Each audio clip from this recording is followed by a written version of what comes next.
मुख्यमंत्री देवेंद्र फडणवीस आज जळगाव जिल्ह्याच्या दौऱ्यावर होते। धरणगावमधील क्रांतिकारी खाजा नाईक यांच्या स्मृतीस्थळाचं मुख्यमंत्र्यांच्या हस्ते लोकार्पण झालं।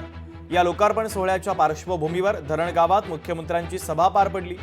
यात मुख्यमंत्र्यांनी आदिवासी समाजाच्या संदर्भात महत्त्वाचं वक्तव्य केलं। येणाऱ्या 5 वर्षांमध्ये एकही आदिवासी बेघर नसेल, सर्व योजना आदिवासींपर्यंत पोहोचणार असल्याचं मुख्यमंत्र्यांनी म्हटलंय। आदिवासी महिलांना, विद्यार्थ्यांना पोषण आहार मिळेल असं आश्वासन देखील देवेंद्र फडणवीसांनी दिलेलं आहे। लढणाऱ्यांमध्ये आमचे जनजातीय नायक, आमच्या आदिवासी समाजाचे अनेक नायक हे त्या ठिकाणी इंग्रजांसोबत, मुघलांसोबत लढलेले आपण बघितले।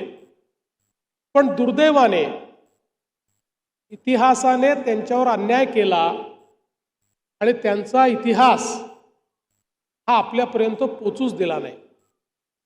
आणि म्हणून खरं म्हणजे एक मोठं इतिहासापासून आपल्याला वंचित करण्यात आलं।